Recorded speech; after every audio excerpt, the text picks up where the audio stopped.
মুকদ্দমার নিচে দুইটা ভাগে ভাগ করব আমরা মুকদ্দমাটাকে। ঠিক আছে, মুকদ্দমাটাকে আমরা দুইটা ভাগে ভাগ করব।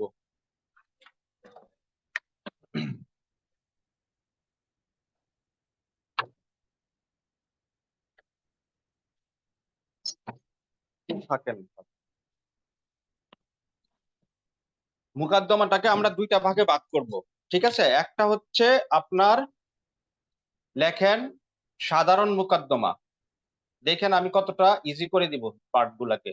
একটা হচ্ছে সাধারণ মুকদ্দমা, আর একটা হচ্ছে বিশেষ। একটা হচ্ছে সাধারণ মুকদ্দমা, আর একটা হচ্ছে আপনার কি মুকদ্দমা বলছে, বিশেষ ক্ষেত্রে মুকদ্দমা। বিশেষ, এই দুইটা ভাগ লেখেন আগে। আচ্ছা, এই দুইটা ভাগ লেখার পরে হ্যাঁ, আমরা মামলাটাকে দুইটা ভাগে ভাগ করতেছি। একটা হচ্ছে সাধারণ মামলা, আর একটা হচ্ছে বিশেষ মামলা। সাধারণ মামলা, বিশেষ মামলা, এটা কেন ভাগ করতেছি একটু খেয়াল করেন। আপনি যদি কোনো একটা অনুষ্ঠানের আয়োজন করেন, ঠিক আছে, ধরেন যে একটা বিয়ের অনুষ্ঠান, তো বিয়ের অনুষ্ঠানের মধ্যে আপনি সাধারণ মানুষকে গেস্ট হিসেবে দাওয়াত করছেন, আরেকটা হচ্ছে ধরেন মন্ত্রী, এমপি, মিনিস্টার, ওদেরকে দাওয়াত করছেন।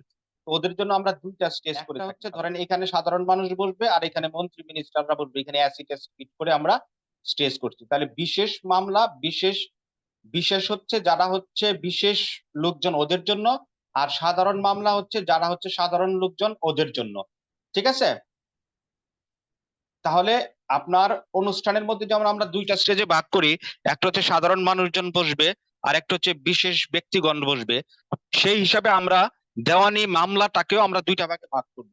একটা হচ্ছে আপনার সাধারণ মামলা, আর একটা হচ্ছে বিশেষ মামলা।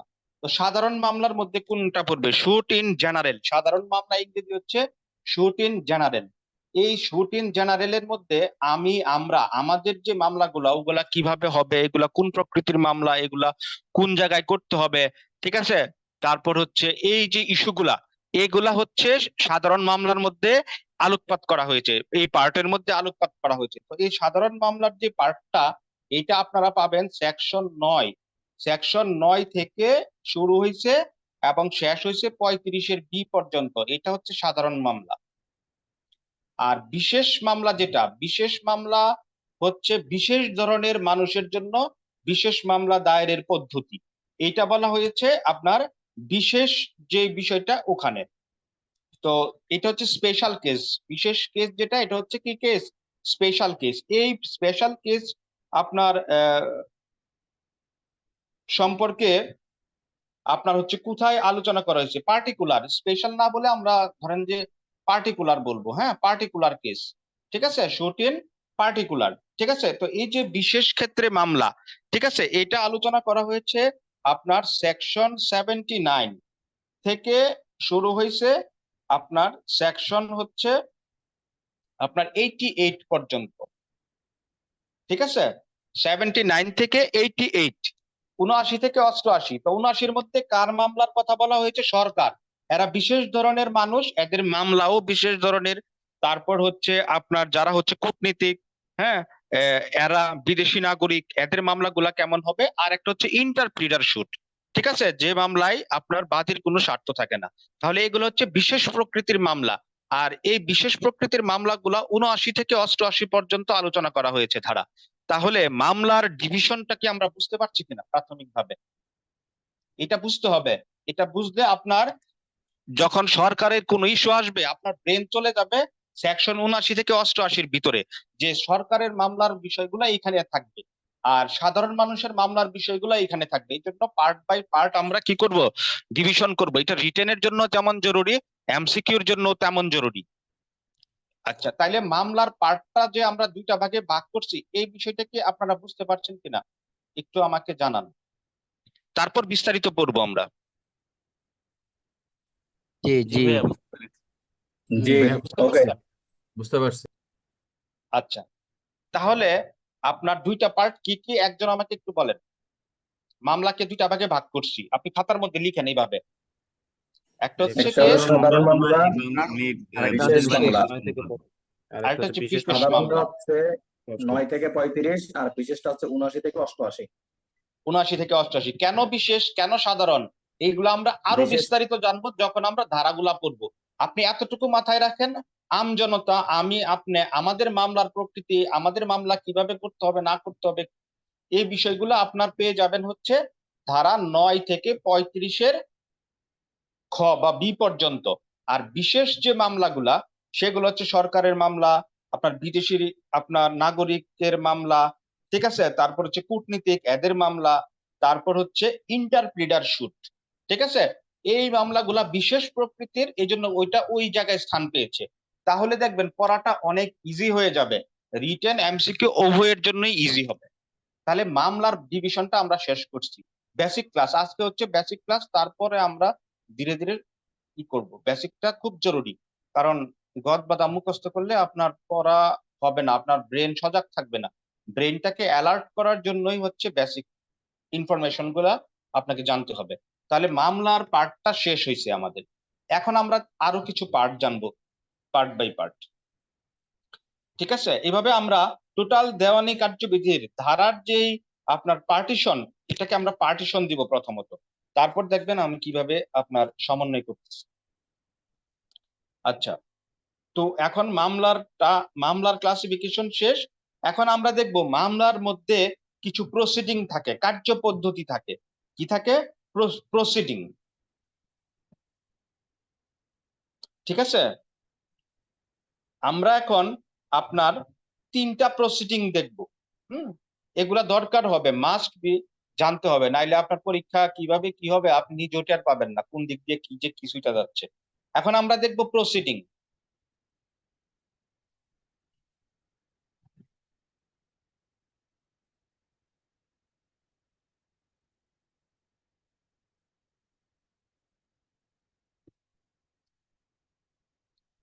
প্রসিডিং, প্রসিডিং মানে হচ্ছে আপনার কার্যক্রম। এই কার্যক্রমটাকে আমরা কয়েকটা ভাগে ভাগ করব আমাদের মনে রাখার সুবিধার জন্য, পড়ার সুবিধার জন্য। খেয়াল রাখেন, আগে হচ্ছে মামলা, আর মামলার মধ্যে থাকে কি বিভিন্ন কার্যক্রম। মামলা না হইলে কি কার্যক্রম হয়, নাকি মামলা হইলে এটা কি কি কাজ হবে, এটা কোনটার পরে কোনটা হবে, এটা আসবে এখানে কার্যক্রমের মধ্যে। তো আমরা এখন কার্যক্রমটাকে, প্রসিডিংটাকে আমরা 3টা ভাগে ভাগ করব আমাদের সুবিধার জন্য। একটা ভাগ হচ্ছে আপনার ইনসিডেন্টাল প্রসিডিং। ইনসিডেন্টাল প্রসিডিং আমি সংক্ষেপে লিখতেছি আইপি। ইনসিডেন্টাল প্রসিডিং এটার বাংলা হচ্ছে আনুষঙ্গিক কার্যক্রম, লেখেন আনুষঙ্গিক কার্যক্রম। ইনসিডেন্টাল প্রসিডিং মানে হচ্ছে আনুষঙ্গিক কার্যক্রম। এই লিখতেছেন আপনারা? জি জি জি, লিখতেছি। লিখছে। এটা বুঝলে দেখবেন পড়াটা আপনার কতটা মজা লাগবে। আর এইটা না বুঝে যদি আমি শুরু করতে পারতাম, ধারা 1 থেকে শুরু করে 151 পর্যন্ত শেষ করে ফেলতে পারবো, 158 পর্যন্ত। কিন্তু আপনার পার্ট না বুঝলে আপনি রিটেনে ভালো করতে পারবেন না, এমসিকিউ তো ভালো করতে পারবেন না। আর এইভাবে পার্ট বাই পার্ট করে নিলে পড়া সুবিধা হবে, দেখবেন কতটা সুবিধা হবে, একটু ধৈর্য দিয়ে দেখেন। ইনসিডেন্টাল প্রসিডিং এটার বাংলা হচ্ছে আনুষঙ্গিক কার্যক্রম। আচ্ছা, এই ইনসিডেন্টাল প্রসিডিং এর মধ্যে কি কি আছে আমরা দুই একটা জিনিস এখন জানবো। এই ইনসিডেন্টাল প্রসিডিং এটা হচ্ছে আপনার আনুষঙ্গিক কার্যক্রম। আমি বারবার বলতেছি, এটার মধ্যে আছে কমিশন। কমিশন, ঠিক আছে, কমিশন। এই কমিশন সম্পর্কে এখানে বলা আছে। আর ইনসিডেন্টাল প্রসিডিং এর এরিয়াটা লেখেন ধারা 75 থেকে 78। 75 থেকে 78 ইনসিডেন্টাল লেখেন, 75 থেকে 78 পর্যন্ত আলোচনা করা আছে। তো আপনাকে সব করতে হবে না, শুধু 75টা পড়লেই হবে। এই ইনসিডেন্টালের মধ্যে একটা হচ্ছে কমিশন। ইনসিডেন্টাল প্রসিডিং পরীক্ষায় এমসিকিউ যারা দিবেন তাদের আসতে পারে নিচের কোনটি ইনসিডেন্টাল প্রসিডিং, কমিশন নিয়োগ, তারপর অন্যান্য আরো 3টা দিয়ে দিল। এখন আপনি যদি না জানেন যে কমিশন নিয়োগ ইনসিডেন্টাল বা আনুষঙ্গিক কার্যক্রমের মধ্যে পড়ছে, আপনি কিন্তু ভুল করবেন। লিখিত পরীক্ষায় আসতে পারে যে ইনসিডেন্টাল প্রসিডিং বলতে কি বুঝো, ঠিক আছে, এইভাবে আসতে পারে। এই জন্য এগুলো জানা জরুরি, কারণ এগুলো এখনো কোনো বইয়ের মধ্যে কি দেয় নাই, লিখিত ভাবেও দিবে না, এমসিকিউ দিবে না, কারণ এইভাবে চিন্তা করতে হবে, আপনাকে পড়াটাকে ভাগ ভাগ করতে হবে। ইনসিডেন্টাল প্রসিডিং মানে কি? কমিশন, এটা হচ্ছে ইনসিডেন্টাল প্রসিডিং এর মধ্যে পড়ে। আচ্ছা, তারপরে আরেকটা ভাগ দেখবো আমরা, এটা হচ্ছে আনুষঙ্গিক কার্যক্রম। আরেকটা ভাগ হচ্ছে আপনার ইনসিডেন্টালের পরে স্পেশাল প্রসিডিং। একটা হচ্ছে ইনসিডেন্টাল প্রসিডিং, আর একটা হচ্ছে স্পেশাল প্রসিডিং। এস দিয়ে স্পেশাল, পি দিয়ে প্রসিডিং। একটা ছিল ইনসিডেন্টাল, আর একটা হচ্ছে স্পেশাল। ঠিক আছে? স্পেশাল প্রসিডিং মানে বিশেষ কার্যক্রম। স্পেশাল প্রসিডিং মানে হচ্ছে বিশেষ কার্যক্রম। বিশেষ কার্যক্রম লিখেন, বাংলাটাও ইংলিশটাও। আচ্ছা, তাহলে special proceeding, incidental proceeding, special proceeding.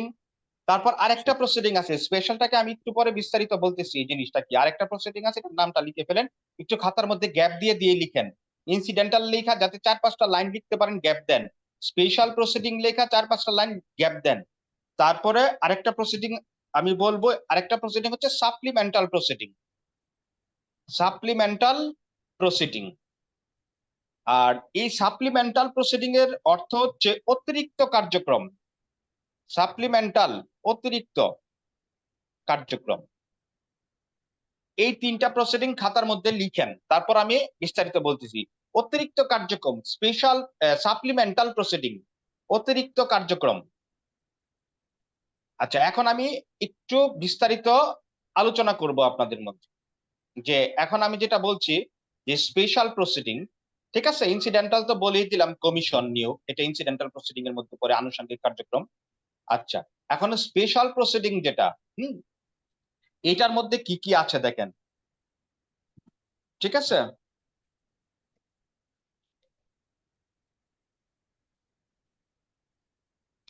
Special proceeding বিশেষ কার্যক্রম, এটার মধ্যে একটা আছে হচ্ছে মধ্যস্থতা, মেডিয়েশন, যেটা মধ্যস্থতা। এটা হচ্ছে দেওয়ানি মামলার একটা স্পেশাল প্রসিডিং। আপনার প্রত্যেকটা দেওয়ানি মামলার মধ্যে মেডিয়েশন বা মধ্যস্থতা এটা বাধ্যতামূলক, এটা করতে হয়। ঠিক আছে? মধ্যস্থতার মাধ্যমে যদি মীমাংসা হয়ে যায়, তাহলে মামলার কার্যক্রমটার সামনের দিকে আগায় না, এখানেই শেষ হয়ে যায়। না হলে বিচার্য বিষয় গঠন টঠন করে মামলার স্টেপ বাই স্টেপ আগাতে হয়। তাহলে এই যে মধ্যস্থতা, এটা কি প্রসিডিং মামলার? Special proceeding মধ্যস্থতাটা। হুম, এটা আছে কোথায়? আর স্পেশাল প্রসিডিং এর এরিয়াটা লেখেন, এরিয়াটা বলা হয়নি, এরিয়াটা লিখেন 89 থেকে 89 থেকে। স্পেশাল প্রসিডিং এর আপনার এরিয়াটা হচ্ছে 89 থেকে আপনার 89 এর কি পর্যন্ত?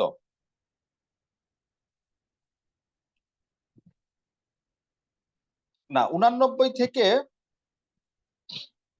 হ্যাঁ, এই যে মেডিয়েশন, হ্যাঁ, মধ্যস্থতা যেটা, এটাই হচ্ছে আপনার এই স্পেশাল প্রসিডিং। ঠিক আছে? তো এই যে মধ্যস্থতা, এটার ইংরেজিতে এটাকে আমরা কি বলি? অ্যাডিয়ার। ঠিক আছে? অ্যাডিয়ার বা অল্টারনেটিভ ডিসপুট রেজলিউশন। তাহলে এটা জানতে হবে যে মধ্যস্থতা এটা হচ্ছে একটা কি প্রসিডিং? Special proceeding. এটা আপনাদেরকে কি করতে হবে? জানতে হবে।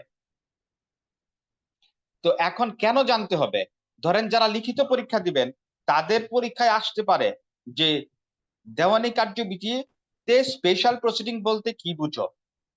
আপনার মধ্যস্থতা না দিয়ে পরীক্ষায় ধরেন এতদিন আসছে মেডিয়েশন বা মধ্যস্থতা বলতে কি বুঝো, হ্যাঁ, এই বিষয়টা দিয়ে আরো 2-1টা লাইন দিয়ে আপনার দিয়ে দিছে যে মধ্যস্থতার যোগ্যতা অযোগ্যতা সম্পর্কে লিখো, এটা সেটা বিভিন্ন কিছু। এই মধ্যস্থতা না দিয়ে এরা একটু চালাকি করে দিতে পারে যে স্পেশাল প্রসিডিং বলতে কি বুঝো, সংশ্লিষ্ট ধারার আলোকে বুঝায় দাও। এইভাবে দিলে কিন্তু অনেকেই পারবে না, কারণ মধ্যস্থতা যে স্পেশাল প্রসিডিং এর মধ্যে পড়ছে এটা অনেকে জানে না। তো এই জন্য আপনাকে স্পেশাল প্রসিডিং গুলো বুঝতে হবে যে কোনটা কোনটা স্পেশাল প্রসিডিং। ঠিক আছে? তাইলে দেওয়ানি মামলায় মধ্যস্থতাটা হচ্ছে একটা স্পেশাল প্রসিডিং, বিকল্প বিরোধ নিষ্পত্তি অ্যাডিয়ার। এটাও আমরা জেনে গেলাম। এখন আপনারা চলে আসেন সাপ্লিমেন্টাল প্রসিডিং। কি? Supplemental proceeding. এটা কি? সাপ্লিমেন্টাল প্রসিডিংটা কি? অতিরিক্ত কার্যক্রম, এটার বাংলা হচ্ছে কি?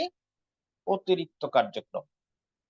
ঠিক আছে? এখন যারা লিখিত পরীক্ষা দিবেন, তাদের আসতে পারে যে সাপ্লিমেন্টাল প্রসিডিং বলতে কি বুঝো, দেওয়ানি কার্যবিধির আলোকে বুঝায় দাও সাপ্লিমেন্টাল প্রসিডিং বলতে কি বুঝো। হ্যাঁ, এমসিকিউ তে কিভাবে আসবে এটাও আমি বলতেছি। এখন সাপ্লিমেন্টাল প্রসিডিং হচ্ছে অতিরিক্ত কার্যক্রম। এই সাপ্লিমেন্টাল প্রসিডিংটা পাবেন ধারা 94 থেকে 95 এর মধ্যে। আমি কিন্তু সবই আপনাদেরকে বেসিক ক্লিয়ার করে দিব স্টেপ বাই স্টেপ। আপনারা একটু ধৈর্য ধরে জিনিসগুলা শুনেন, তারপরে দেখবেন মজা পাবেন অনেকটা।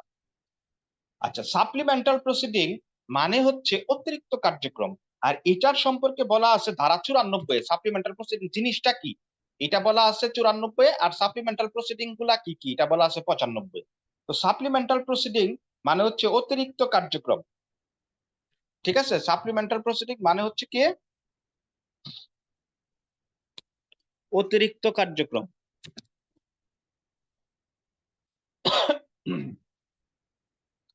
একটু সাথে থাকেন।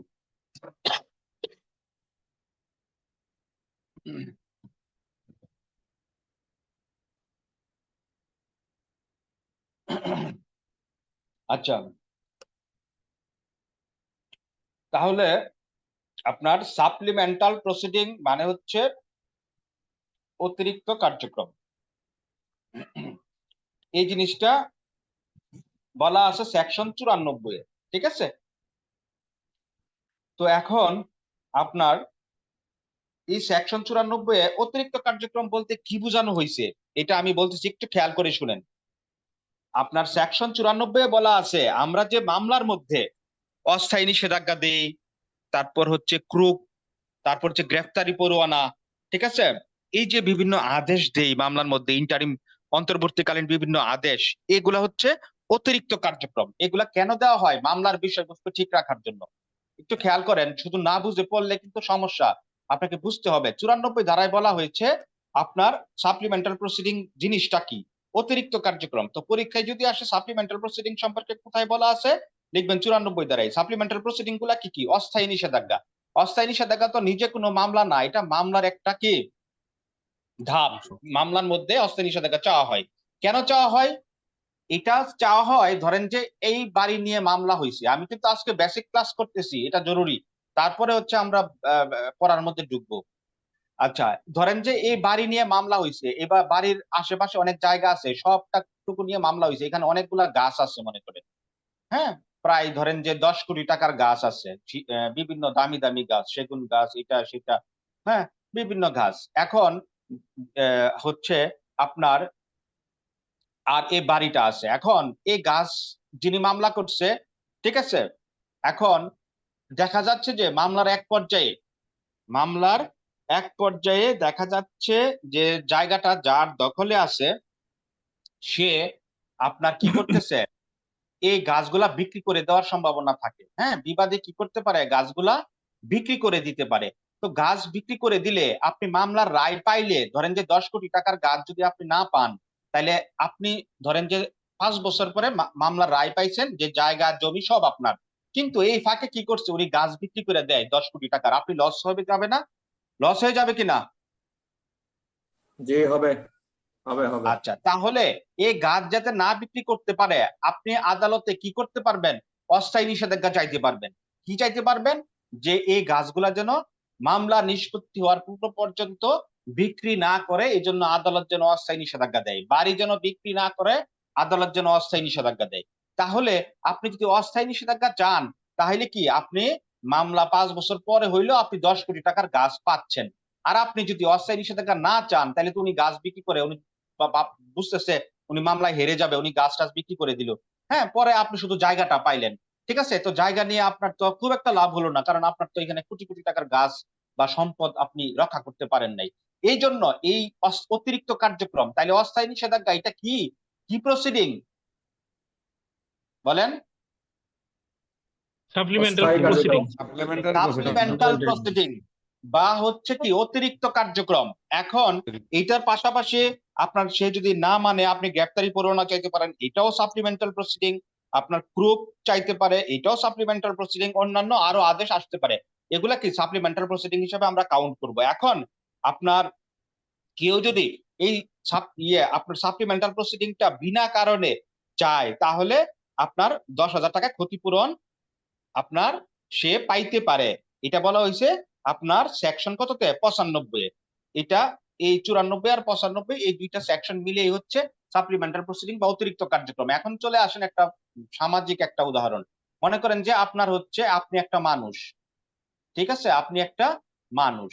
এখন মনে করেন যে আপনার হচ্ছে শরীরের মধ্যে ব্যাকটেরিয়া ভাইরাস অ্যাটাক করছে, আপনি অসুস্থ হয়ে গেছেন, ঠিক আছে, ডাক্তার আপনাকে সেফট্রিয়াকজন ইনজেকশন দিছে, ঠিক আছে, সেফট্রিয়াকজন ইনজেকশন পুশ করতে বলছে, আপনি হচ্ছে 7 ডেজ ডেইলি 2 গ্রাম সেফট্রিয়াকজন ইনজেকশন আপনাকে নিতে বলছে, আইবি, ঠিক আছে, আইবি সেফট্রিয়াকজন ইনজেকশন আপনার 2 গ্রাম আইবি নিতে বলছে 7 দিন।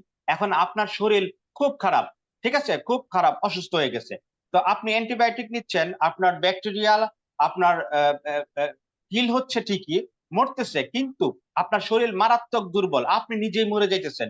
এই কারণে আপনার শরীর ঠিক রাখার জন্য আপনাকে কিছু সাপ্লিমেন্টাল হিসাবে কি দিল, ভিটামিন দিল। এই ভিটামিনটা কি সাপ্লিমেন্ট হিসাবে কাজ করবে আপনার শরীর। তাইলে ভিটামিনের কাজ কি? ভিটামিনের কাজ হচ্ছে আপনার শরীরটাকে সতেজ করা। ভিটামিন হিসাবে আপনাকে দিল ভিটামিন বি কমপ্লেক্স, ঠিক আছে, অথবা আপনাকে দিল আপনার আরো অন্যান্য ভিটামিন, ঠিক আছে, লিকুইড আছে, প্রিপারেশন, হ্যাঁ, অনেক ভিটামিন আছে, ট্যাবলেট আছে, ক্যাপসুল, এগুলো আপনাকে দিল। এগুলো দিল কেন দিল? যাতে আপনার শরীর কি সতেজ হয়। আপনাকে ভিটামিন ডি দিল, ঠিক আছে, এরকম টাইপের অনেক কিছু দিল।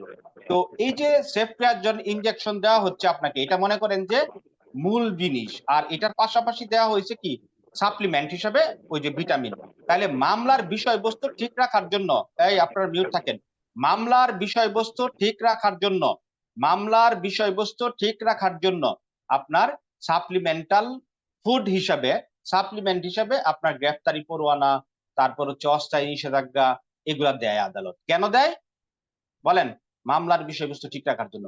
শরীর যেমন ঠিক রাখার জন্য আমরা অ্যান্টিবায়োটিকের পাশাপাশি কি দিচ্ছি, ভিটামিন দিচ্ছি, ঠিক আছে। তাহলে মামলা ঠিক রাখার জন্য আপনার মামলার পাশাপাশি ভিটামিন হচ্ছে কি, মামলার ভিটামিন হচ্ছে কি সাপ্লিমেন্টাল প্রসিডিং, Supplementary. মামলার ভিটামিন সাপ্লিমেন্টাল প্রসিডিং কে গ্রেফতারি পরোয়ানা, অস্থায়ী আদেশ। এই ব্যাপারটা কি বুঝছেন আপনারা নাকি? জি স্যার। ক্লিয়ার? সাপ্লিমেন্টাল প্রসিডিং, জি স্যার। তাহলে সাপ্লিমেন্টাল প্রসিডিংটা আমরা কেন দেই বলেন একজন? মামলার বিষয়বস্তুকে ঠিক রাখা। মামলার জন্য গ্রেপ্তার করতে ঠিক রাখার জন্য। ভা- আচ্ছা, তাহলে দেখার এখন জন্য। আমাকে একটা এমসিকিউ প্রশ্ন দেই আপনাদেরকে, যে নিচের কোনটি সাপ্লিমেন্টাল প্রসিডিং, ঠিক আছে, অথবা অতিরিক্ত কার্যক্রম? কতে দিলাম আপনার হচ্ছে ক্ষতিপূরণ, আপনার কতে দিলাম হচ্ছে এই আপনার গ্রেফতারি পরোয়ানা, খতে দিলাম কমিশন নিয়োগ, গতে দিলাম অস্থায়ী আদেশ, বড় গতে দিলাম ক প্লাস গ। কোনটা হবে অ্যান্সার সাপ্লিমেন্টাল প্রসিডিং? ক প্লাস গ। এখন আপনি যদি, হ্যাঁ, আপনি যদি ইংলিশ টার্ম না পড়েন আর আপনি যদি ফ্যাক্ট না বুঝেন, তাহলে আপনি কি এটার অ্যান্সার করতে পারতেন? আমাকে ক্লিয়ার করেন। পারতেন না। তো অতএব আপনার পড়াটা কখনোই মুখস্থ নির্ভর হওয়া যাবে না, পড়াটা হইতে হবে স্বতঃস্ফূর্ত ভাবে এবং মন থেকে বুঝে পড়া। আচ্ছা, এখন আমি হচ্ছে 3টা প্রসিডিং পড়াইছি, হ্যাঁ, এখন পরীক্ষায় লিখিত পরীক্ষায় যদি আসে সাপ্লিমেন্টারি প্রসিডিং বলতে কি বুঝো, সংশ্লিষ্ট ধারার আলোকে ব্যাখ্যা দাও, 3 মার্কের একটা প্রশ্ন চলে আসলো, আপনারা লিখতে পারবেন না? 94-95 ধারার আলোকে লিখতে পারবেন, আর এমসিকিউ আসলেও আপনি দিতে পারবেন। তাইলে কি মুখস্থ কিছু দরকার আছে? কিছু মুখস্থ দরকার নাই, জাস্ট হচ্ছে বুঝতে হবে। এখন চলে আসেন ইংলিশ টার্মগুলো আপনি কোথায় পাবেন, ঠিক আছে। এই জন্য আপনি চলে যাবেন, যাদের কাছে আইন বিচরণ এমসিকিউ উইন উইন বই আছে, আপনারা চলে যান 456 পৃষ্ঠাতে। আপনার পড়ার সিস্টেমটা কিভাবে পড়তে হবে এটা আমি বলে দিচ্ছি। 456, অনেকের কাছে বই আছে, আপনারা চলে যান 456। আমার আজকে হচ্ছে বেসিক ক্লাস, রিটেন এমসিকিউ সবার জন্য বেসিক ক্লাস। আজকে ধারাভিত্তিক বা আদেশ ভিত্তিক কোনো পড়া হবে না, আপনার হচ্ছে কোথায় কি আছে, কি পড়বো, এটার একটা রূপরেখা দাঁড় করাবো, প্ল্যানিং ঠিক আছে? আপনার যদি 10 ঘন্টা সময় পান, আপনি হচ্ছে 7 ঘন্টা ধরে প্ল্যান করতে হবে আর বাকি 3 ঘন্টা কাজ করতে হবে। ঠিক কিনা? প্ল্যান না করে যদি কাজ করেন তাহলে ওই কাজে সফলতা পাবেন না কিন্তু। এই জন্য আপনাকে প্ল্যান করে কাজ করতে হবে। আপনারা এখানে একটু খেয়াল করেন, এই যে 456 পৃষ্ঠায় চলে যান। এখানে দেখেন একটা জিনিস দেখাই দিচ্ছি আমি, শুধু আপনার পড়ার সিস্টেমটা কি দেখেন। তাহলে এখানে কি আছে? ধারা 94 সম্পূরক কার্যধারা। এটার ইংরেজি কি দেওয়া আছে? এটা সাপ্লিমেন্টাল প্রসিডিং। তারপরে এখানে ব্যাখ্যা দেওয়া আছে, ন্যায় বিচারের স্বার্থে আদালত বিবাদীর উপর কি গ্রেপ্তারি পরোয়ানা জারি, হ্যাঁ, সম্পত্তি ক্রোক, অস্থায়ী নিষেধাজ্ঞা, অন্তর্বর্তীকালীন আদেশ দিতে পারে। তাহলে এগুলো সাপ্লিমেন্টাল প্রসিডিং। তারপর একটা হচ্ছে ক্ষতিপূরণ 10,000 টাকা, 95। তাহলে 94, 95 ইংরেজি অতিরিক্ত কার্যক্রম, এটার ইয়াটা হচ্ছে সাপ্লিমেন্টাল প্রসিডিং 94 থেকে 95। ঠিক আছে? তো এইভাবে সবগুলা আপনার ধারা এইভাবে সন্নিবেশ করা আছে, আপনারা দেখবেন। তাইলে আমরা 3টা প্রসিডিং দেখলাম, তাই তো? কয়টা প্রসিডিং দেখলাম? 3টা প্রসিডিং দেখলাম। একটা হচ্ছে ইনসিডেন্টাল প্রসিডিং। এটা মনে রাখারও কিছু টেকনিক আছে, বুঝছেন কিনা?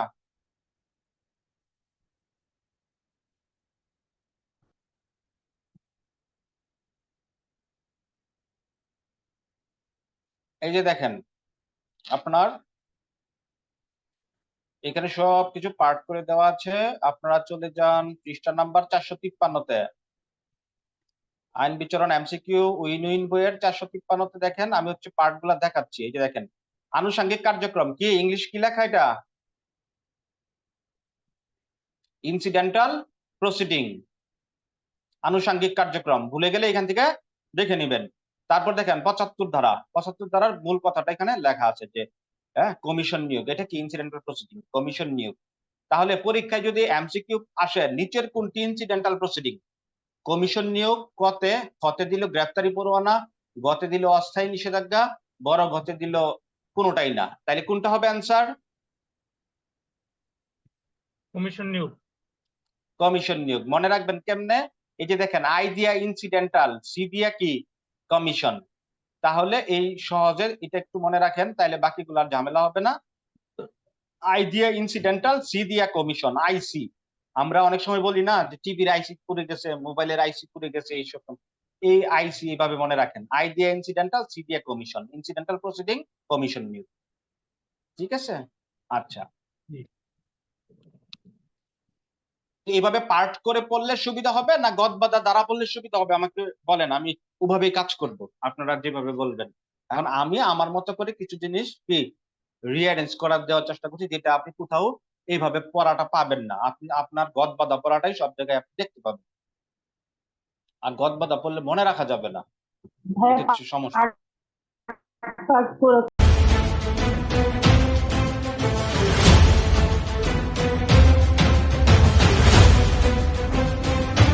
করাইবেন, হ্যাঁ, কারণ ওই সিআরপিসি তে তো ধরেন যে অর্ডারও আছে, আবার সরি সিপিসি তে তো অর্ডার আছে, সিপিসি তো অর্ডার আছে না অনেকগুলা, সব পড়াবো, ধারাভিত্তিক সব করে পড়লে পড়াবো, তো অর্ডার সমস্যা নাই। খুব সহজ। আপনি যদি চান 5 মিনিটে আপনার ধরেন অর্ডার 9, কথার কথা অর্ডার 9, এটা কি ছোট না বড় আমাকে একটু বলেন? আদেশ 9, আদেশ 9 আমি দেখেন 5 মিনিটে শেষ করে দিতে পারবো, জাস্ট 5 মিনিট। আপনার একদম ক্লিয়ার হয়ে যাবে। আমি একটু পরে এটা দেখাবো। আমি আগে বেসিকটা ক্লিয়ার করি, তারপর দেখেন বড় আদেশটাকে কিভাবে কিভাবে টেকনিক করে পড়তে হয়। আপনারা বলবেন এত সহজ, আসলে এত সহজ। জাস্ট হচ্ছে 10 মিনিট পরে আমি এটা দেখাচ্ছি। আদেশ 9 খুব গুরুত্বপূর্ণ এবং এটা 5 মিনিটে শেষ করা সম্ভব। জাস্ট কিছু টেকনিক ফলো করলে এটা হয়ে যাবে।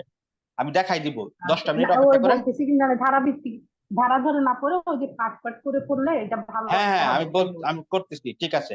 আমি দেখেন আদেশ 9 এভাবে ধরেন যে আমি 2টা 3টা আদেশ, বড় বড় আদেশগুলো আমি কি চট করে শর্ট করে আপনার মাথায় ঢুকাই দেবো, দেখবেন অনেক সহজে আপনি বুঝে যাবেন। একটু অপেক্ষা করেন, একটু অপেক্ষা করেন, একটু অপেক্ষা করেন। আচ্ছা, এখন আমরা যেখানে যাচ্ছিলাম, তাইলে আমরা 3টা প্রসিডিং শেষ করে ফেললাম। ইনসিডেন্টাল প্রসিডিং, সাপ্লিমেন্টাল প্রসিডিং, আরেকটা কি স্পেশাল প্রসিডিং। স্পেশাল প্রসিডিং কোনটা? মধ্যস্থতা। ঠিক আছে? যদি পরীক্ষা আসে যে স্পেশাল প্রসিডিং নিচের কোনটি? মধ্যস্থতা, কমিশন, গ্রেফতারি পরোয়ানা, কোনটা? স্পেশাল প্রসিডিং, মধ্যস্থতা, মধ্যস্থতা।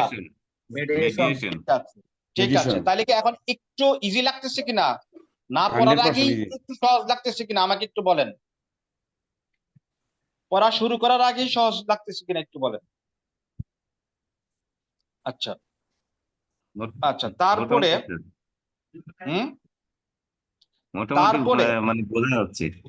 হ্যাঁ, আমি সবকিছু ধরাই দিব। হ্যাঁ, আজকে কোনো ধারা পড়াবো না ওভাবে, জাস্ট হচ্ছে সিস্টেমটা ডেভেলপ করে দেবো আর কি। হ্যাঁ, দেখবেন পরে কত সহজ হয়। হ্যাঁ, রিটেনের কোশ্চেন লেখাই দিব সামনের ক্লাসে, রিটেনের কোশ্চেন লেখাবো, ওই কোশ্চেনের মধ্যে যে যে ধারা আসবে ওই ধারা পড়াবো, এমসিকিউ কভার, রিটেনও কভার।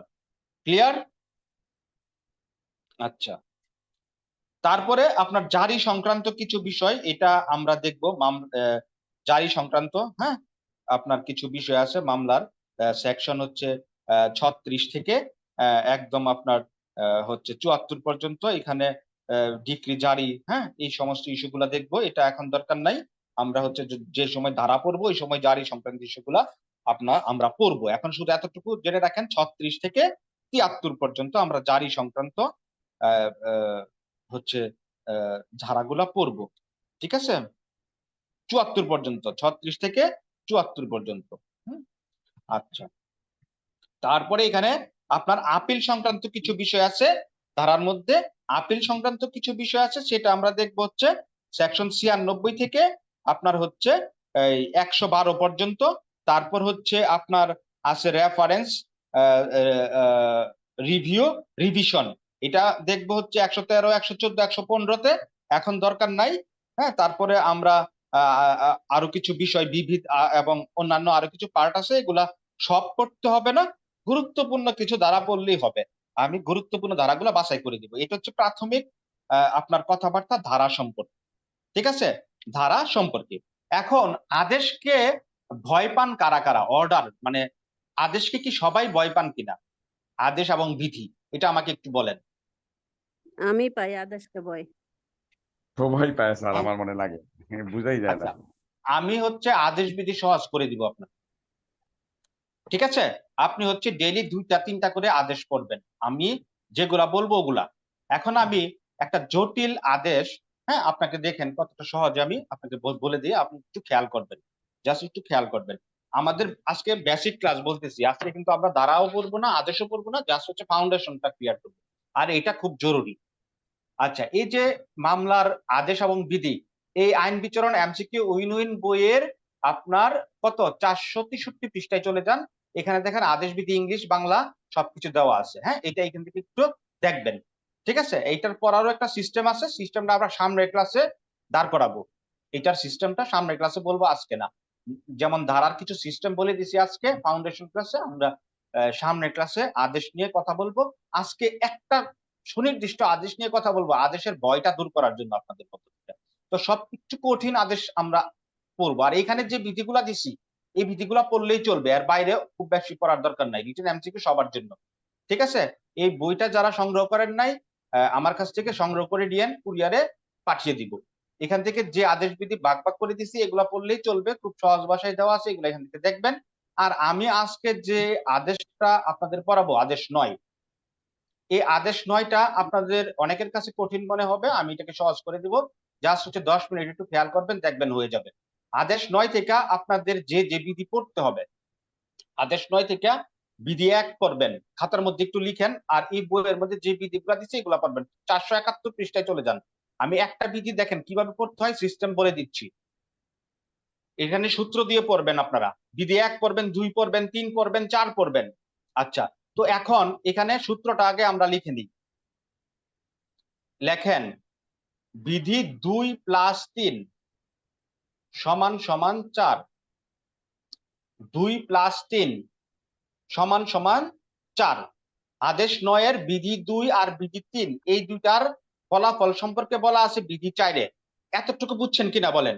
আর আদেশ 9-এ বলা আছে পক্ষদের উপস্থিতি অনুপস্থিতি, পক্ষদের উপস্থিতি এবং অনুপস্থিতি মানে পক্ষগণকে হাজির করা আদালতে এবং হাজির না করতে পারা, মানে উপস্থিত করা এবং উপস্থিতি না করতে পারা, এই বিষয়টা নিয়ে আদেশ 9-এ বলা আছে। তো আদেশ 9 এর বিধি 2, 3 আর 4 আমরা প্রথম পড়ব। বিধি 2, 3, 4 2 আর 3 এর ফলাফল আছে 4 এ। এই কথাটা কি বুঝছেন? আচ্ছা, তো 2 আর 3 এ কি বলা হয়েছে এটা একটু খেয়াল করেন। 2 এ বলা হয়েছে আপনার বাদী যদি খরচের টাকা, ঠিক আছে, একটু দাঁড়ান, একটু দেখেন কি কত সহজে আপনার এটা পড়া হয়ে যাবে। 9 আদেশের 2 বিধিতে বলা আছে বাদী যদি, খেয়াল করেন, বাদী যদি আপনার খরচের টাকা কোনটা, ওই যে কোর্ট ফি না দেয় এবং এটা না দেওয়ার ফলে যদি সমন জারি না করা যায় তাহলে আদালত মামলা খারিজ করে দিবে। বাদী যদি, আর আদেশ 9 এর বিধি 1 এ বলা আছে বাদী আর বিবাদীকে হাজির করানো, জাস্ট এতটুকুই, আর কিছু নাই, নির্দিষ্ট তারিখে হাজির হবে। আর 2 এ কি বলছে, এটা গুরুত্বপূর্ণ। 2 এ বলছে বাদী যদি খরচের টাকা কি করে, জমা না করে, তাহলে আদালত মোকদ্দমাটা কি করবে, খারিজ করে খারিজ দিবে। করে দেবে। এটা হচ্ছে প্রথম কথা। এটা কি বুঝতে অসুবিধা হয়েছে? জি না, আচ্ছা, আর 3 এ বলছে মামলার কোনো পক্ষে বাদী বিবাদী উভয় পক্ষ যদি অনুপস্থিত থাকে তাহলে আদালত মামলা খারিজ করে দিবে। খারিজ করে এই দেবে। দুইটা কি বুঝতে অসুবিধা হয়েছে? 3 এ বলছে জি না, বাদী বিবাদী উভয় পক্ষ যদি অনুপস্থিত থাকে তাহলে আদালত মামলা খারিজ করে দিবে। আর ওখানে বলছে কোর্ট ফি না দিলে মামলা খারিজ করে দিবে, বাদী যদি কোর্ট ফি না দেয়। তাহলে 2 আর 3 এর ফলাফলই বলা আছে 4 এ। 4 এ বলছে যে 2 আর 3 এর কারণে যদি মামলা খারিজ হয়ে যায় তাহলে বাদী তাহলে নতুন মোকদ্দমা করতে মামলা দায়ের করতে, কথা বলেন না, আমি আগে বলি, তাহলে বাদী নতুন মামলা দায়ের করতে পারবে অথবা সে আপনার খারিজ আদেশ রদের জন্য আবেদন করতে পারে। তাইলে 2 আর 3 এর ফলাফল আছে 4 এ। 2 আর 3 এর ফলাফল কোথায়? 4 এ। তো এখন পরীক্ষায় যারা হচ্ছে রিটেন পরীক্ষা দিবেন তাদের এখান থেকে একটা প্রশ্ন আসতে পারে যে আদালত কি কি কারণে মামলা খারিজ করতে পারে, কোন কোন ক্ষেত্রে মামলা খারিজ হয়। যদি আপনি না বুঝেন তাহলে আপনি প্রশ্নের উত্তর লিখতে পারবেন না। এখন এমসিকিউতে আসতে পারে নিচের কোন কোন কারণে মামলা খারিজ হইতে পারে। কতে দিল যে বাদী যদি কোর্ট ফি না দেয় সমন ইস্যুর জন্য। খতে দিল বাদী বিবাদী উভয় পক্ষই যদি অনুপস্থিত থাকে। ছোট গতে দিল ক প্লাস খ, বড় গতে দিল কোনোটাই না। অ্যান্সার কোনটা হবে? ক প্লাস খ। ক প্লাস খ। আচ্ছা, তাহলে মামলা খারিজ, দেখেন আপনি শুধু বিধি পড়লেও চলবে না, বিধির বাপ মারে চিনতে হবে। ঠিক আছে, বাপ মারে চিনতে হবে। যেমন আপনার নাম বললে হবে না, আপনার গ্রামের নাম, আপনার ডিস্ট্রিক্টের নাম বলতে হবে, তাইলে আমি আপনার লোকেশনটা কি ট্রেস করতে পারবো, আপনার লোকেশন সম্পর্কে আমার আইডিয়া হবে। তাহলে শুধু বিধি পড়লে হবে না, আপনাকে যখন পড়বেন সব একসাথেই পড়বেন। তাইলে যারা লিখিত পরীক্ষা দিবেন তারা প্রশ্নটা লিখেন যে কি কি কারণে মামলা খারিজ হয়। সবাই লিখেন কি কি কারণে মামলা খারিজ হয়। উত্তর লেখেন, উত্তর হিন্টস লেখেন 9 এর 2 প্লাস 9 এর 3। এই দুইটা কারণ দেখলাম, আরো কিছু কারণ আছে মামলা খারিজ হওয়ার। আর কি কারণ দেখেন, তাহলে 2, 3, 4 করা হয়েছে কিনা? আরো কিছু কারণ আছে মামলা খারিজ হওয়ার। তাইলে আমাদের চলে যেতে হবে বিধি 8 এ। বিধি 8 এ কি বলছে একটু খেয়াল করেন, আমরা একসাথে পড়বো না, একটু এলোমেলো ভাবে পড়বো, কারণ আমার তো টপিকের সাথে মিল রেখে পড়তে হবে। বিধি 8 এ কি বলছে? বিধি 8 এ বলছে যে বাদী আপনার, বাদী হচ্ছে উপস্থিত, আরে সরি, বাদী অনুপস্থিত বিবাদী উপস্থিত। ঠিক আছে, বিবাদী উপস্থিত আর অনুপস্থিত কে? বাদী। বাদী। বাদী অনুপস্থিত বিবাদী উপস্থিত। ঠিক আছে, মানে যে মামলা করছে সে আদালতে উপস্থিত হয় না, মনে করেন বছরের পর বছর, কিন্তু অপর পক্ষ উপস্থিত হয়, সেক্ষেত্রে আদালত মামলাটা কি করবে? খারিজ করবে। খারিজ করবে। এটা কোথায় আছে? বিধি 8 এ। কোথায় এটা আছে? 8 বিধি 8 এ। তাহলে মামলা খারিজের কারণগুলা কি কি আমরা কি জানতে পারছি কিনা বলেন? এখানে মামলা খারিজ দেখেন, মামলা খারিজ এর কারণ 9 এক এর নাম্বার, 2, 9 এর 3 এবং ওই 9 যে এর এই যে আচ্ছা, 8 বিধি। লিখিত পরীক্ষার্থীরা কিভাবে লিখবেন? 9 এর 2 প্লাস 9 এর 9 এর 3 3, প্লাস 9 এর 8। নয়ের ৮ শেষ, প্রশ্ন শেষ। এমসিকিউ পরীক্ষার্থীদের জন্য এইটা দিয়ে একটা প্রশ্ন আসতে পারে, নিচের কোন ক্ষেত্রে মামলা খারিজ হইতে পারে। ৯-এর ২-এ একটা দিল, ৯-এর ৩-এর একটা কথা দিল, ৯-এর ৪-এর একটা কথা দিল, বড় কথা দিল, সবগুলো সঠিক। আপনাকে অ্যান্সার করতে হবে সবগুলো সঠিক। তাহলে মামলা খারিজ আমরা জানলাম, এটার প্রতিকার কি এটা তো আমাদের জানতে হবে। এখন আমরা প্রতিকার গুলোও জানি। তাহলে এই যে ৯-এর ৮-এ আপনার বাদী অনুপস্থিত, বিবাদী উপস্থিত, অপর পক্ষ উপস্থিত, সেই ক্ষেত্রে বাদী আপনার আসতেছে না, আদালত মামলা খারিজ করে দিচ্ছে। এখন বাদীর কি প্রতিকার হবে? এখানে প্রতিকারটা কার হবে? বাদী কি করবে ৯-এর এখন? ২ মামলা যে ৯-এর খারিজ ক করে বিধি কথা বলেন না, এবং ৯-এর লেট মি ফিনিশ, আমি আগে বলি। আপনার কি হয়েছে, এই বাদী কি এখন কি করবে? মামলা যে খারিজ করে দিচ্ছে, বাদী এখন শুনতে পাইছে মামলা খারিজ হয়েছে, তাহলে বাদীর প্রতিকারটা আসবে ৯-আর ৯-এর ক দিয়ে, ৯-আর ৯-এর ক দিয়ে। ক দিয়ে আদেশ ৮-এর আপনার ফলাফলটা আছে কোথায়? ৯-আর ৯-এর কতে। ঠিক আছে, তো কতে। ৯-এ কি বলছে আর ৯-এর কতে কি বলছে এটা একটু আমরা দেখি। ঠিক আছে, ৯-এর কতে ৯-এ বলছে যে বাদীর ভুলের কারণে যদি আপনার মামলা খারিজ হয়ে যায়, সেই ক্ষেত্রে আপনার ৩০ দিনের মধ্যে খারিজ খারিজ করবেন। আদেশ রদের আবেদন করতে হবে। ৩০ দিনের মধ্যে জি। কি করতে হবে? খারিজ আদেশ খারিজ করতে রদের আবেদন। আবেদন করতে হবে। ঠিক আছে, ৩০ দিনের মধ্যে খারিজ আদেশ রদের আবেদন করতে হবে। বাদীর কারণে যদি মামলা খারিজ হয়, খেয়াল করেন, বাদীর ভুল মানে কি? বাদী অনুপস্থিত। তাইলে বাদী কি করবে? ৩০ দিনের মধ্যে মামলা খারিজের কারণটা আপনার কি বলে একটা অ্যাপ্লিকেশন করবে খারিজ আদেশটা রদ করার জন্য। ঠিক আছে, যে খারিজ আদেশটা যেন রদ করে, খারিজ যেন না করে। আর যদি সে টাকা দিয়ে করতে চায়, ৯-এর কতে বলছে বা ৯-এর এতে বলছে যে তাকে ৩০ দিনের মধ্যে ১,০০০ টাকা জমা দিয়ে সে খারিজ আদেশ রদ করার জন্য আবেদন করতে পারবে। তাহলে এই ৯-আর ৮, ৯-এর একসাথে আপনাকে পড়তে হবে। ঠিক আছে, আর হচ্ছে ২-আর ৩-এর যে প্রতিকারটা, এটা বলছে ৪-এ নতুন মামলা করতে পারবে অথবা কি করতে পারবে? খারিজ আদেশ রদের আবেদন করতে পারবে। এখন পরীক্ষায় যদি আসে যে মামলা কি কি কারণে খারিজ হয়, পরীক্ষায় যদি আসে মামলা কি কি কারণে খারিজ হয়, ঠিক আছে, উল্লেখ লিখো এবং প্রতিকার গুলাও কি লিখো। মামলা খারিজ হওয়ার কারণ এবং প্রতিকার লিখো। তাইলে আপনাকে প্রবলেমও জানতে হবে, সমাধানও জানতে হবে।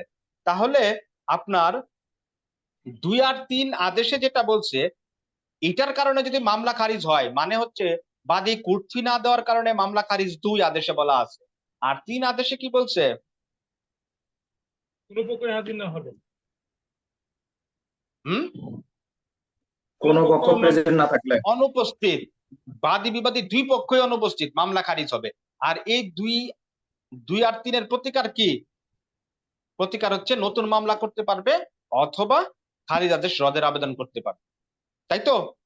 আচ্ছা, এটা কথা কোথায় বলছে? ৪-এ বলছে। স্যার, তাহলে স্যার ২-৩-এর একটা সাথে কথা, কি? হুম, ৫টা কেন যোগ করতে পারবো না আমরা? বিধি 5টা আপাতত দরকার খারিজের নাই, সঙ্গে। এখন দরকার নাই, আমি এখন বলতেছি না। আপনার ও তো ডিপলি যাওয়ার দরকার নাই, এটা আমরা যখন ডিটেলসে পড়বো তখন যাবো। আমি কি করতেছি? বেসিকটা ক্লিয়ার করতেছি। বুঝছেন কি বলছি? না স্যার, ওই যে কি কি কারণে মামলা খারিজ হবে, তাহলে এখানে ৫-এও ওইটাও বলা আপনি আছে যে বিনা জারিতে। অ্যাড করবেন। এখন আমি এটা দেখাচ্ছি না, আমি তো এগুলো বিস্তারিত পড়াবো। আমি হচ্ছে পড়ার সিস্টেমটা আমি ডেভেলপ করতেছি। বুঝছেন? বেশি বুঝতে গেলে আপনার দেখা যায় ভুলে যাবেন জিনিসগুলা। এগুলো আমরা একটু পরে সামনের ক্লাসে ডিটেইলসে পড়বো। আমরা কি যে কিভাবে পড়বেন সিস্টেমটা আমি ডেভেলপ করতেছি। আপনি দেখেন, আমার কথা শুনেন। এখন আপনার তাহলে পড়বেন কিভাবে আপনি এটা, যে ৯ কি ৯-এর আপনার ২ পড়লাম প্লাস ৩ পড়লাম। এটার ফলাফল কোথায় বলা আছে? এভাবে পড়বেন ৪-এ। ঠিক আছে, তাহলে উপরে লিখবেন যে মামলা খারিজের কারণসমূহ। মামলা খারিজের কারণসমূহ লেখা লিখবেন ৯-এর ২ আদেশ, ৩ আদেশ। আর এই দুইটার ফলাফল হচ্ছে কত আদেশে? ৪ আদেশে। একটা টপিক শেষ হলো। তাহলে ২-এ কি, ৩-এ কি, ৪-এ কি আমরা জানি। আচ্ছা, এখন আমরা দ্বিতীয় টপিকে যাব, যে মামলা খারিজের আরো কিছু কারণ। ঠিক আছে, এটা কোথায় বলা আছে? ৮ বিধিতে। ঠিক আছে, ৮ বিধিতে কি বলা আছে? 8 বিধিতে বলা আছে কে অনুপস্থিত? বিবাদী। আরে না, মামলা খারিজ বাদী হয় কেন? অনুপস্থিত, বিবাদী বাদী অনুপস্থিত থাকলে মামলা খারিজ হয়? বাদী Common sense অনুপস্থিত, বাদী অনুপস্থিত। ইনি মামলা করছে, ইনি যদি না থাকে তাইলে না মামলা খারিজ হবে। কমন সেন্স অ্যাপ্লাই করতে হবে। তার মানে বাদী যে মামলা করছে সেই নাই, তাহলে মামলার প্রতিকার কি দিবে আদালত? বুঝতে পারেন নাই? আপনি ধরেন আমার কাছে বলতেছেন যে উনি এটা করছেন, আপনি আসেন না, তো প্রতিকার আমি দিতে পারবো? বুঝছেন?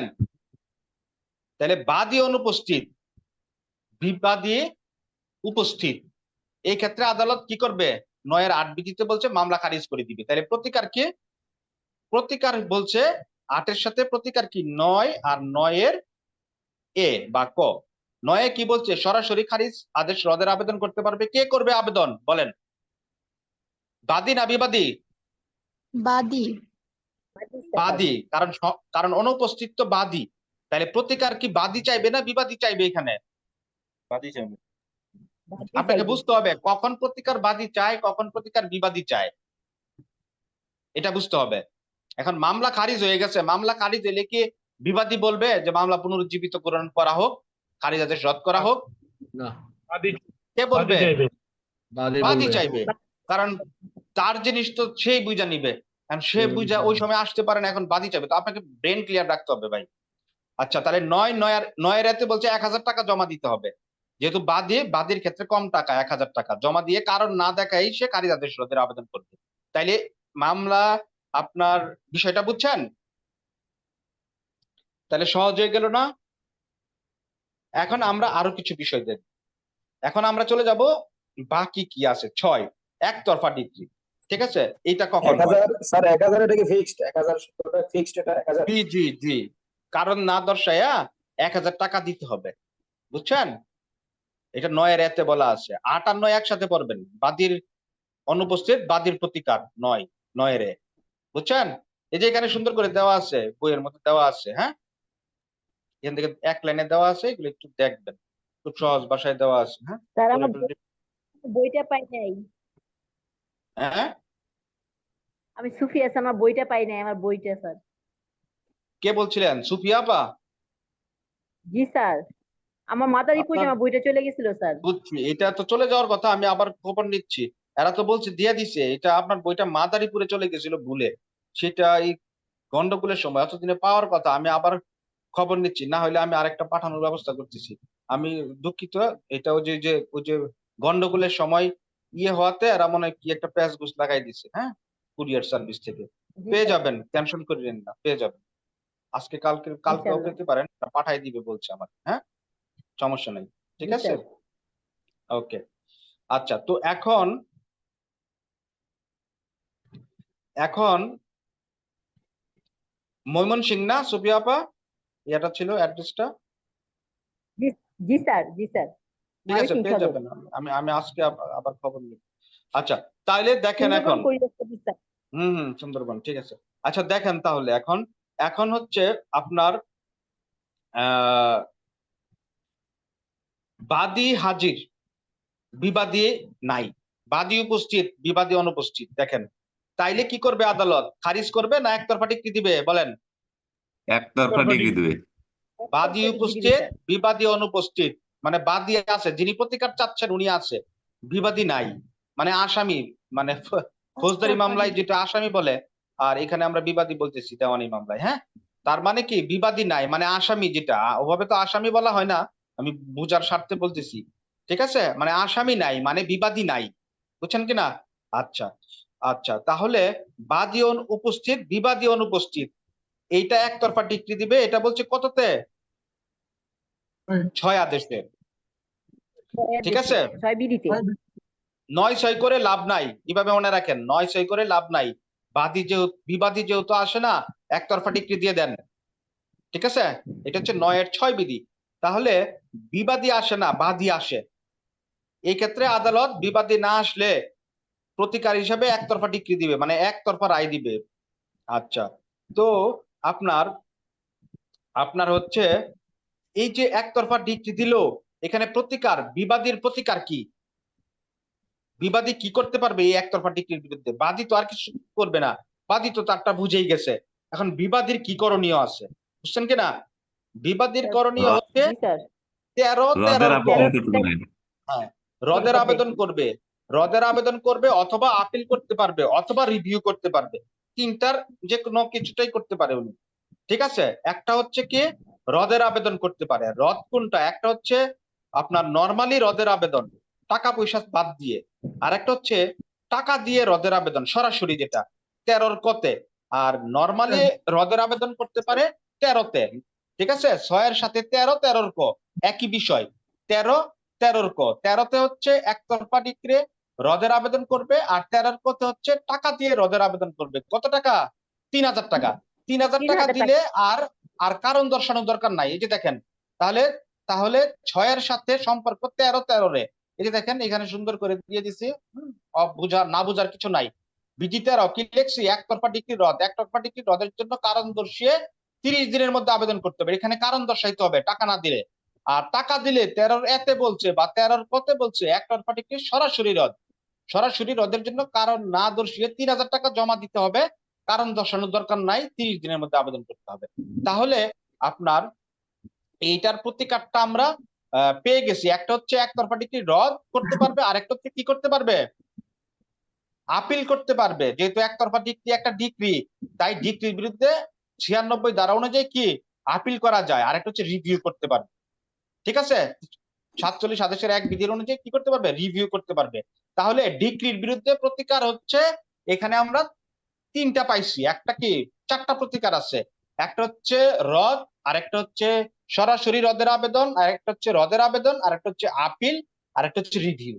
এই জিনিসগুলো জানলে আমাদের প্রবলেম সলভ করতে সুবিধা হবে। কিভাবে সুবিধা হবে এটা আমি দেখাই দিচ্ছি, একটু খেয়াল করেন। একটু খেয়াল করেন আপনারা, প্রবলেম কিভাবে সুবিধা হবে বুঝা বুঝা পড়লে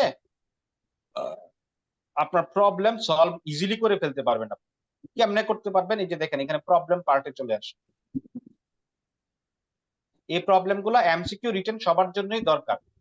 এই যে দেখতে পাচ্ছেন প্রবলেম ভার্সেস সমাধান, এই সমাধানটা আপনি নিজেই করতে পারবেন। এখন এই প্রবলেমটা পড়বেন, পরে এই যে সমাধান দেখেন একতরফা ডিক্রি রদ এখন পড়লাম না? এই আপনারা খেয়াল করেন, এই যে 4টা বিষয় প্রতিকার। ঠিক আছে, এখন কি কি প্রতিকার পড়ছি আমরা? একতরফা ডিক্রি রদ, আর হচ্ছে একতরফা ডিক্রি সরাসরি রদ, আর একটা আপিল, আর একটা রিভিউ। একটু আগে পড়ে আসছে কিনা? কথা বলেন না। জি স্যার। জি স্যার হ্যালো, জি স্যার কি পড়ে আসছি আমরা? কি পড়ে আসছি? একতরফা একতরফা ডিগ্রি একতরফা ডিক্রির বিরুদ্ধে কার প্রতিকার? বাদীর না বিবাদীর? বিবাদীর বিবাদীর প্রতিকার। এখন এই প্রবলেমটাও এরকমই আসছে। এই প্রবলেমটা দিছে যে এক্স হচ্ছে বাদী, ওয়াই হচ্ছে বিবাদী। বিবাদী অসুস্থ হয়েছে, যেটাই হয়েছে সে হচ্ছে আপনার আসতে পারে না। আদালত কি করছে? একতরফা সূত্রে ডিক্রি হয়ে দিচ্ছে। এই যে দেখেন আমি সবটা পড়তেছি না, আমি জাস্ট হচ্ছে মূল জিনিসটা বলে দিচ্ছি কি হয়েছে এখানে। এই যে দেখেন একতরফা সূত্রে ডিক্রি হয়, ঠিক কিনা? বুঝতেছেন? এক্স এর অনুকূলে একতরফা ডিক্রি হয়। এখন ওয়াই এর প্রতিকার কি? ওয়াই এর প্রতিকার কি এটা চাইছে। এখানে প্রবলেমটা একটু বড় করে দিচ্ছে, ঘাবড়ানোর কিছু নাই। সহজ লাগতেছে কিনা এখন বলেন? জি স্যার। জি স্যার আচ্ছা, প্রতিকারটা কি? প্রতিকারটা কি আপনি দ্বারা পড়বেন, প্রবলেমও পড়বেন সাথে সাথে, তাইলে আপনার পড়া মজবুত হবে, নাইলে পড়াটা ইফেক্টিভ হবে না। আপনি প্রবলেম এই যে দেখেন, তাইলে আপনি দেখেন এখন আপনি প্রবলেম নিজেই সলভ করতে পারবেন। এই প্রবলেমটা পড়ে এই যে দেখেন এখানে কি লেখা আছে? একতরফা ডিক্রি রদ 9 আদেশের 13 বিধি। একতরফা ডিক্রি সরাসরি রদ 9 আদেশের কত? 13 ক। এই বুঝতেছেন? এই যে দেখেন জি, 9 জি। আদেশের 13 ক, 9 আদেশের 13 ক। আরেকটা হচ্ছে 96-2 আপিল, আরেকটা হচ্ছে রিভিউ 47 আদেশের অনুযায়ী রিভিউ করতে পারেন। তাহলে এই 4টা প্রতিকার লেখা দিলেই তো আপনি 5-এ 5 পেয়ে যাবেন। যারা লিখিত পরীক্ষা দিবেন তাদের জন্য এটা, এমসিকিউর জন্য এটা। যে একটা প্রবলেম দিয়ে দিল, দিয়ে বলল যে নিচের কোন প্রতিকার হতে পারে। ধরেন এই 4টার মধ্যে 3টা দিয়া বড় গত দিল সবগুলি, তখন আপনাকে সবগুলি অ্যান্সার করতে হবে। তাহলে রিটেন এমসিকিউ আলাদা কিছু না, জাস্ট হচ্ছে আপনি বুঝবেন, আপনি অ্যান্সার করতে পারবেন। সেটা আপনি ইউ উইল বি আপনার অ্যাবল। ঠিক আছে, আপনি সক্ষম হবেন যদি আপনি কি করেন, বুঝে বুঝে পড়েন। ঠিক আছে, কোনো কিছু আপনার কাছে মানে ডিসঅ্যাপিয়ার্ড হবে না, গুম হবে না যদি না আপনি বুঝে পড়েন। আর যদি না বুঝে পড়েন তাহলে সবকিছু পরীক্ষা হলে গুম হয়ে যাবে। আপনার পড়াশোনা, আপনার সবকিছু গুম হইতে বাধ্য যদি আপনি না বুঝে পড়েন। তাইলে এই যে প্রবলেমটা আপনি সলভ করে ফেলতেন, আজকে যদি করে ফেলেন, আপনার জন্য কি সহজ হবে না কঠিন হবে? আইন বিচরণ এমসিকিউ উইন উইন বইয়ের আপনার কত, এই বইটা আমার নিজের, এই বইয়ের 498 পৃষ্ঠাতে আপনি প্রবলেমটা সলভ করে ফেলেন 9 আদেশের সাথে মিল রেখে। এইটার সাথে মিল রেখে আরো বেশ কিছু প্রবলেম দেওয়া আছে, এই প্রবলেমগুলো আপনি সলভ করেন। এই যে দেখেন, এই যে এখানে এইগুলা হচ্ছে অন্যগুলার, হ্যাঁ, এখানে আরো বেশ কিছু প্রবলেম আছে, এই প্রবলেমগুলো আপনি কি করবেন, সলভ করবেন। ঠিক আছে, এই যে দেখেন, এটা একটু খেয়াল করেন, এই যে দেখেন এখানে আরেকটা প্রবলেম দেওয়া আছে। এগুলো কিন্তু রিটেনও পড়া হচ্ছে, আপনারা কি বুঝতেছেন কিভাবে রিটেন পড়া হচ্ছে? আর আপনি অনেকে মনে করে যে স্যার কি রিটেন কিভাবে পড়াচ্ছে, রিটেন পড়া মানে এই না যে 10-12টা প্রশ্ন গদবাদা মুখস্থ করে বসে থাকলাম আমি শেষ, এটা না, আপনাকে বুঝতে হবে সবকিছু, তাইলে আপনি এইগুলো রিটেনের প্রশ্ন কিন্তু, এবং এমসিকিউর জন্য যথেষ্ট। এখন দেখেন এই প্রশ্নটা পড়েন, দেখেন এইটাও আপনি পড়ে ফেলছেন, ঠিক আছে, আপনাকে প্রবলেম করতে হবে। আমি কিন্তু আজকে গদবাদা পড়াচ্ছি না, আজকে আমি পড়ার সিস্টেমটা ডেভেলপ করতেছি। হ্যাঁ, সামনে ক্লাস থেকে আমরা পড়াটা শুরু করবো সিকোয়েন্সে। আচ্ছা, একটু সময় দেন, একটু সময় দেন। আপনারা কি বিরক্ত না বুঝতেছেন? না স্যার, এক্সেলেন্ট স্যার, ক্লাস, বুঝতেছি, ভালো স্যার। লাগছে। স্যার আমার নেটওয়ার্ক চলে গেছিল।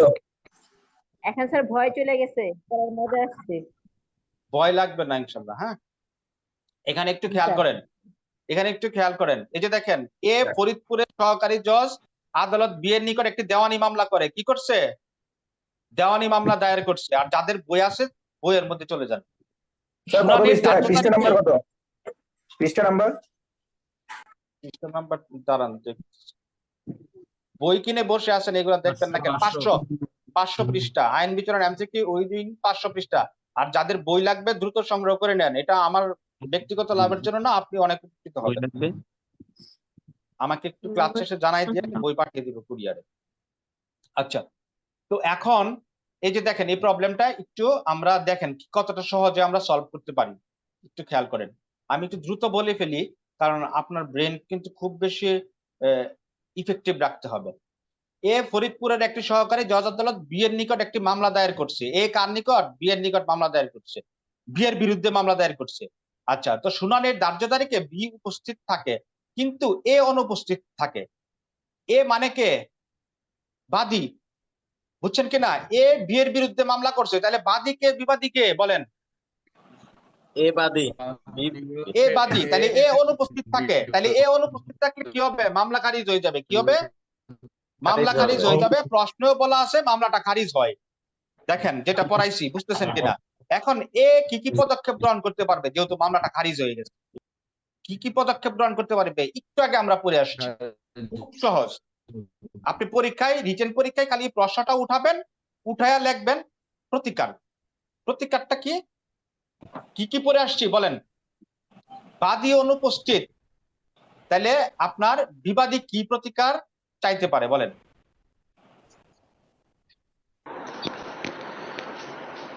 মামলা খারিজ। বলেন। মামলা খারিজ স্যার। খারিজ স্যার, মামলা খারিজ। খারিজ রোদের তো জন্য হয়েই গেছে। কারণ বাদী কি প্রতিকার চাইতে পারে? বাদী কি বাদী প্রতিকার চাইতে পারে? খারিজ আদেশ রদের আবেদন করবে। তো খারিজ আদেশ রদের আবেদন, যেহেতু বাদী আপনার সরাসরি শেষ, অ্যান্সার শেষ, আপনার 5 মার্ক নিশ্চিত পেয়ে গেলেন, এবং এমসিকিউতেও আপনি সুন্দর করে অ্যান্সার করতে পারলেন, এবং রিটেনেও আপনার কভার। তাইলে বাদী অনুপস্থিত থাকলে কি করবে? বাদীর প্রতিকার কি?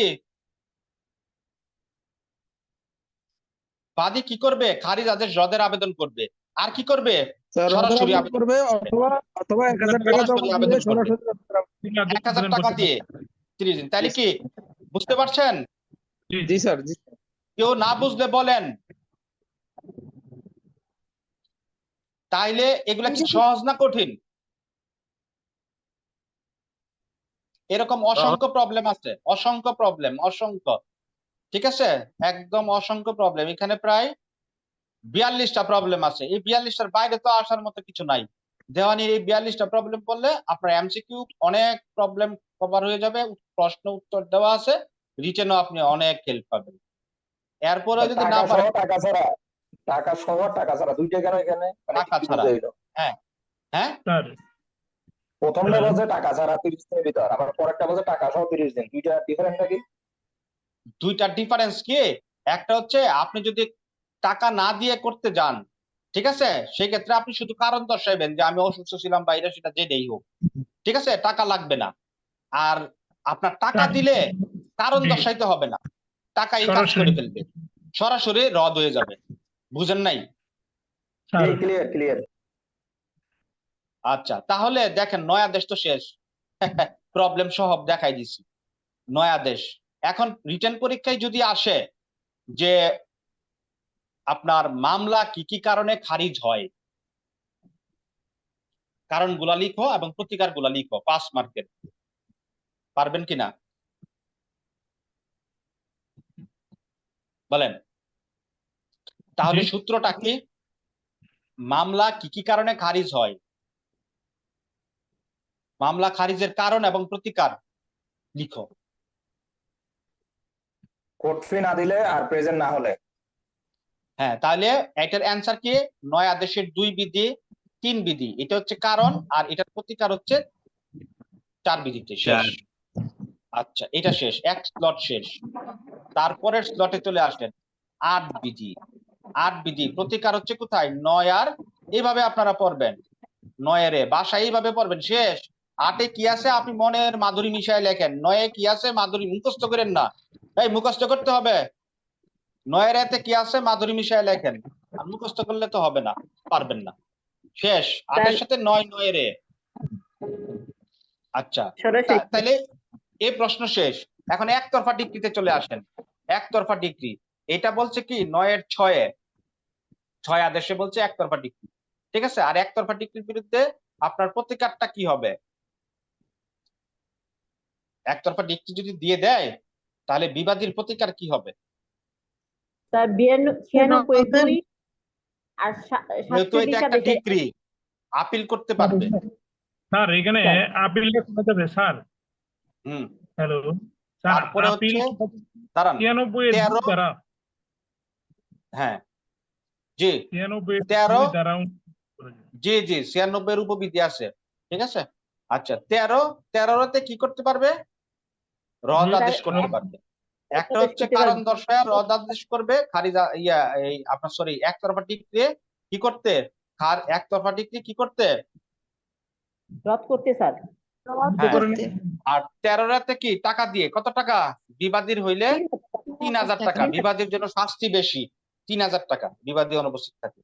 আরেকটা কি রিভিউ করতে পারবে, আপিল রিভিউ করতে পারবে।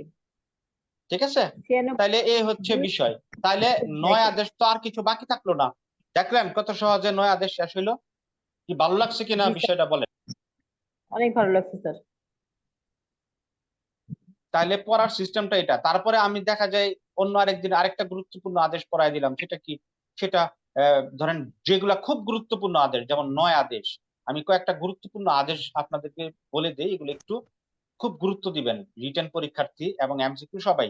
9 এটা খুবই গুরুত্বপূর্ণ আদেশ, বুঝছেন কিনা? তারপর 14 এটা খুব গুরুত্বপূর্ণ, 17, তারপরে হচ্ছে সব আদেশই আমরা পড়বো, কিন্তু এগুলা হচ্ছে একটু মানে বিশেষ স্থানে রাখবো, আমরা একটু মর্যাদার আসনে রাখবো, আসুক আর না আসুক এগুলা একটু মর্যাদার আসনে রাখবো। 21 আদেশ, ঠিক আছে, 22 আদেশ, 26 আদেশ, তারপরে হচ্ছে আপনার 35 আদেশ,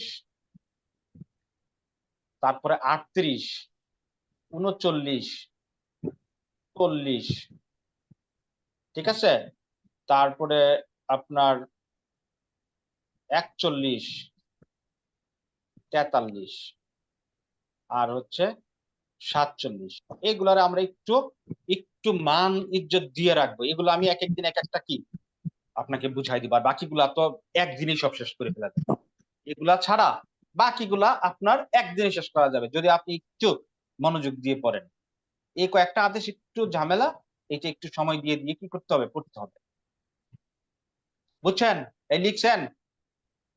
লিখিত পরীক্ষার্থীদের জন্য এই আদেশের বাইরে খুব একটা প্রশ্ন আসবে না, আসবে সেগুলো ছোট প্রশ্ন আসবে।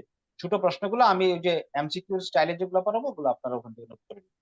তাহলে 9 আদেশ থেকে লিখিত পরীক্ষায় এবং লিখিত প্রবলেম কিভাবে আসবে আপনারা কি ধরতে পারছেন? জি স্যার। আচ্ছা, এখন স্যার এই আপনার বইয়ে কি মুসাবিদা আছে? না, মুসাবিদাটাই বইয়ে নেই, মুসাবিদা নাই, মুসাবিদা ছাড়া বাকি সব আছে। হ্যাঁ, মুসাবিদার জন্য রিটেন একটা ম্যানুয়াল রেডি করতেছি, ওই আচ্ছা কিছুদিন ঠিক আছে পরে স্যার। দিব, ওইটাতে মুসাবিদা পাবে। এই বইটা এমসিকিউর জন্য এবং রিটেনের আপনার 100% কভার করবে না, রিটেনের হচ্ছে 70% কভার করবে। হ্যাঁ, এই প্রবলেম গুলা এবং এইটার আলোকে আপনি যদি করেন তাহলে আপনি একটা উপকার পাবেন। ঠিক আছে,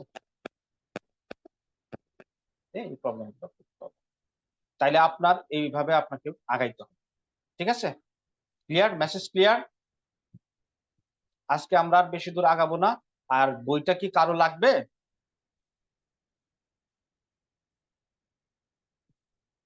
লাগলে আমাকে নক দেন, এটা নিয়ে নেন, ভালো হবে। আর এমসিকিউ যারা দিবেন, স্যার আমি আসসালামু আলাইকুম স্যার। স্যার জি? আমি একটা বই নিতে চাচ্ছিলাম, শরীফ আক্তার। আচ্ছা, আপনার হচ্ছে নাম কি? শরীফ আক্তার, ঢাকা মিরপুর 12-তে স্যার। দাঁড়ান, আমি একটু লাইনে থাকেন। প্রাইস আচ্ছা, কত আর স্যার? প্রায় 750 টাকা। আর যারা এমসিকিউ দিবেন এই প্রশ্ন উত্তরগুলা কিন্তু পড়তে ভুলেন না। ঠিক আছে, আশা করছি 75-80টা কমন পড়ে। আর হচ্ছে আর কিছুদিন পরে আমি হচ্ছে টোটাল একটা এমসিকিউ একটা ম্যানুয়াল দিব আপনাদেরকে। হ্যাঁ, সেখানে 4টা করে অপশন থাকবে এবং প্রচুর প্রশ্ন থাকবে, সেটা মাসখানেক সময় লাগবে।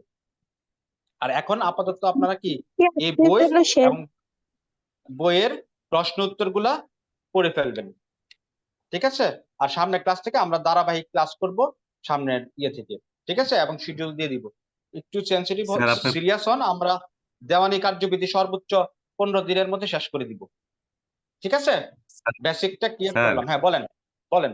স্যার আপনি পাঠ পরিকল্পনার কি অবস্থা স্যার? আচ্ছা, পাঠ পরিকল্পনাটা ওই যে সময় লাগবে কিছুদিন। হ্যাঁ, সময় লাগবে, এই বইটা পড়তে থাকেন আপাতত। হ্যাঁ, পাঠ পরিকল্পনাটা একটু সময় লাগবে, কারণ এটা মাঝখানে ঝামেলা গেছে, তো ওভাবে কাজ টাজ করতে পারি না, নেট টেট ছিল না।